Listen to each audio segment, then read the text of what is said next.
బద్ధకం బతికున్న మనిషికి సమాధి లాంటిదండి. ఇది వదిలించుకోకపోతే అంతే సంగతి. కొన్ని చిట్కాలు అయితే చెప్తాను, మీరు ఒప్పుకున్నా ఒప్పుకోకపోయినా ఇవన్నీ నిజాలే. ఇవన్నీ కూడా జపాన్ వాడు బాగా పాటించేవాడి. నెంబర్ 1, ఇక్కిగాయ్. పొద్దున్నే లేచిన వెంటనే అసలు నీ జీవితం ఏంటి, దానికి ఒక పర్పస్ ఏమైనా ఉందా, ఉంటే అదేంటి, నీ స్ట్రెంగ్త్ ఏంటి, నీ వీక్నెస్ ఏంటి, ఈరోజు అసలు ఏం చేయదలుచుకున్నావు. Number 2, kaizen. ఫోకస్ చేయి, చిన్న చిన్న విషయాల మీద ఫోకస్ చేయి. ఒకేసారి పెద్దవాడిని అయిపోవాలనుకోకుండా ఆ రోజు ఏం నేర్చుకోవాలనుకుంటున్నావు, ఏం చేయాలనుకుంటున్నావు. నెంబర్ 3, పోమడోరో.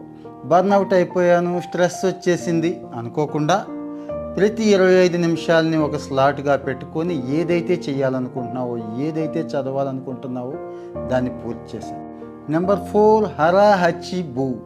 పొట్ట నిండా తినేసి పాపం జిప్పు తీసుకొని బటన్ తీసుకొని బాధపడకుండా